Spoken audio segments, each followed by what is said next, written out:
Well, this is Guns, Knives, and Watches, and this is my Kelty 4060, whatever the hell it's called, or the 2750, which is the model I have, which is they're all the exact same pack, and they are for, of course, Kelty military type backpacks.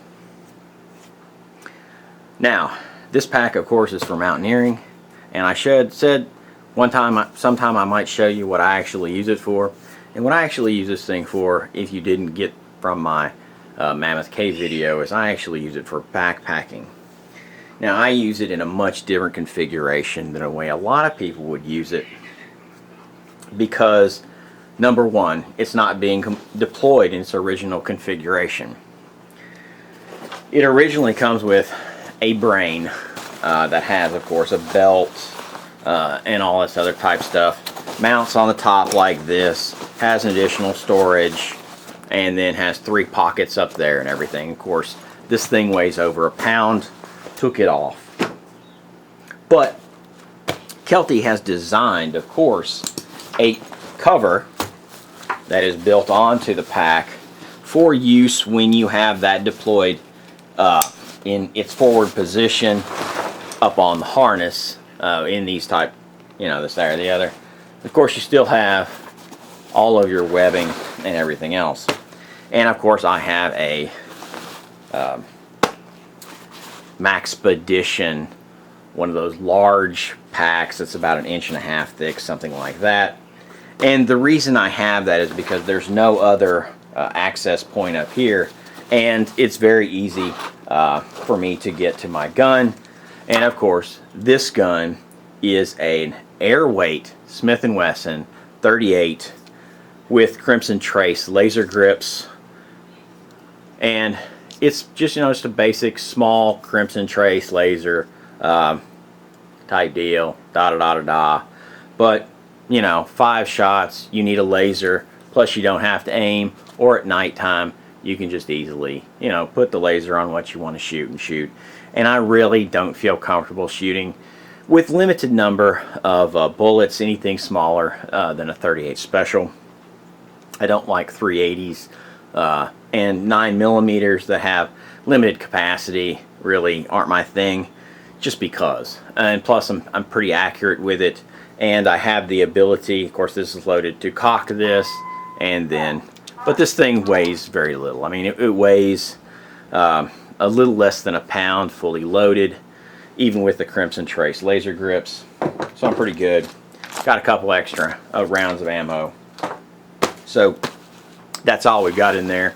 And we still have our single point of access. It's up high, easy to get to, this, that, or the other. Would another pouch be ideal for carrying that? Yeah, it would. Now on the inside, of course, of this, we still have a mesh pocket. So you're not losing, even though you take the brain off this, you're not losing a whole lot. You still have this area of the pack, this entrance into the pack, covered up, and then you still have the ability to, I carry, of course, trash bags, which are just, go to the grocery store, you get a bag, this, there, or the other. I don't go to the grocery store, but people tell me that's where they come from. And then you have toilet paper for wiping your nose, this, there, or the other. You can wipe your butt with it, but I wouldn't recommend it. There's other things for that. And then, of course, I've got my Z-Packs rock bag and line for putting up a bear bag. And this is kind of where I keep these things. Very easy to get to. I tend to always go into this. Now, this does not have my sleeping bag in it, but it has pretty much everything else. Of course, I've got just a sleeping bag. It's 600 down fill. I like down just because. And then I've got a silk liner from Cocoon. This is ripstop silk, and it's very durable. Do not get the white silk or the off-white or natural silk, because it will stain very heavily, very quickly, especially if you were doing like a through hike or an extended hike. When I hike, I always wear a long sleeve shirt, and this is a Royal Robbins, which, if anyone knows 511 gear is actually Royal Robins. This is one of their expedition weight shirts. 511 basically came about when Royal Robins was making a fishing vest, and the FBI basically started using their vest. So then they modified it, then thus the company 511. Some REI running shorts, just with pockets on them, really good. They don't make them anymore. Wish they did. Darn tough socks. And then, of course, a hooded Ghost Whisperer from Mountain Hardware. Then we've got other things like an Evernew bladder. And why I have an Evernew bladder instead of another type of bladder like a platypus is because this type of threading will work with my Sawyer squeeze, where a platypus, the newer platypuses, do not. The older platypuses used to, but the new ones do not. That's 2 liter. Ideally, if you're on an extended hike, it should be 3, but I'm not doing that with this kit. And of course, just a rain parka from Columbia. It breathes really well. In fact, that breathes better than Gore-Tex. Then basically, we've got a dry bag with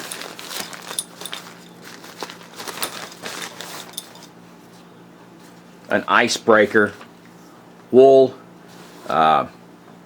underlayer shirt for sleeping in, and then of course our cheapo blow up Big Agnes camp pillow, and then from Cascade Designs, the Thermarest Neo Air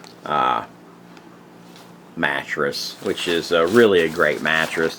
They really make a lot of noise at first when you first use them, but sleep on them a few times and they kind of get broken into where they're not quite so obnoxious. Of course, I showed my Copper Spur UL2 on the other video, and I have changed out all of the stakes on this to MSR MSR stakes, which probably have some around here somewhere. There's one that's extra, and this is the MSR Groundhog. This is the older design. The ones I've got in there are the newer design, which are curved and a little bit lighter. What else do I have in here? And of course, I've got my cooking kit. Now, I carry a cook kit that's basically for 2 or more people. So you have to understand that I've got, of course, I've got a bandana in here with my fork in it, which is just a titanium fork. And then everything else I've basically shown on video previously, where this is the Snow Peak 1400 titanium windscreen, this, there, the other. It's very easy to get the concept of that one. Then let's go somewhere else in the pack. Throw all this stuff over to the side.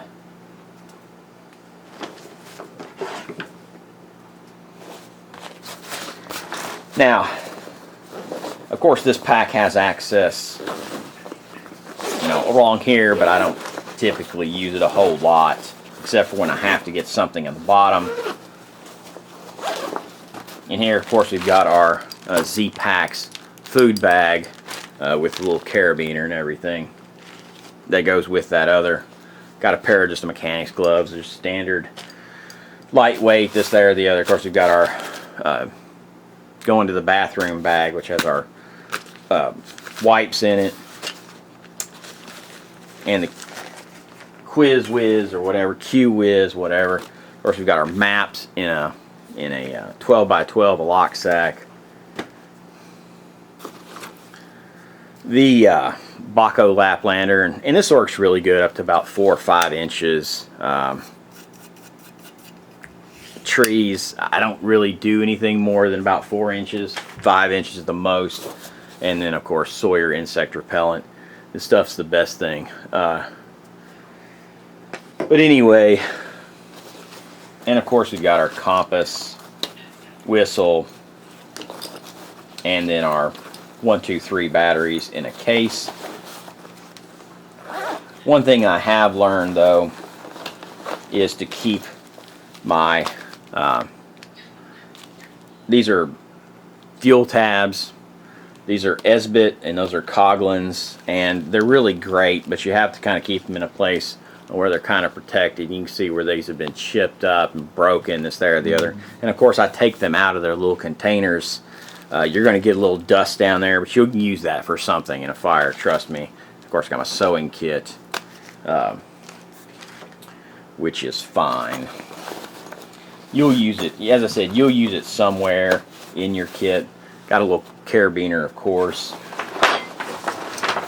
Got our sit pad on the bottom, and then have a, I guess, a medium size dump pouch. And I use this mainly for basically putting my drinks and stuff in, or just little extra stuff when I'm out hiking. But I mainly put drinks in there. And of course my small pouch over here, which everyone knows, basically all I wind up and carry in there is I've got my chapstick, my headlamp, which is the Minimus from Surefire. I don't hike with a Maximus, and then my Victorinox Pioneer knife, which is basically a farmer without the saw on it. So you've still got the thick blade, you've still got the awl, you've still got a can opener for when you go to a town and just buy cans or anything like that, if you're through hiking or doing something like that. And then you've got your bottle opener in case you buy any, you know, imported beers, man. And this thing weighs 2.5 ounces. Is it a little too much for backpacking? Yeah, but you know, I kind of do me a little bit of their whittling, boy. So we gonna get a little whittling going on, and that's just a good all-around knife. Do I wish it wasn't aluminum scales on it? Yeah. Do they make one that isn't aluminum? Probably. But it's very small, it's very compact. 2.5 ounces. That's one of my luxury pieces along with my pillow and then a few other things. And of course my backpack. And the reason, of course, I use this backpack instead of another backpack is because I have herniated discs and I can't take the pressure on my shoulders continuously anymore because I've had really hard impacts in this, that, or the other. So I just want to kind of not continue on the aging process any faster than I have to. So I choose basically to have a full framed pack where I can transfer all of that weight onto my hips. Is it the lightest? No, it isn't. This whole setup that you just looked at comes in at around 20 pounds. About 21 pounds with my sleeping bag in it. It's about 18 pounds the way you're looking at it. And so basically when I go out for a few days or extended stay, I'm basically going to be carrying about 25 pounds. When you include water, I don't usually carry any more than that. And of course I don't carry any food because since I'm carrying the tent, carrying the cook kit, carrying all the other things, other people carry food, so I don't have to because I'm carrying the things that actually support them. This is Guns, Knives, and Watches, and have a good one.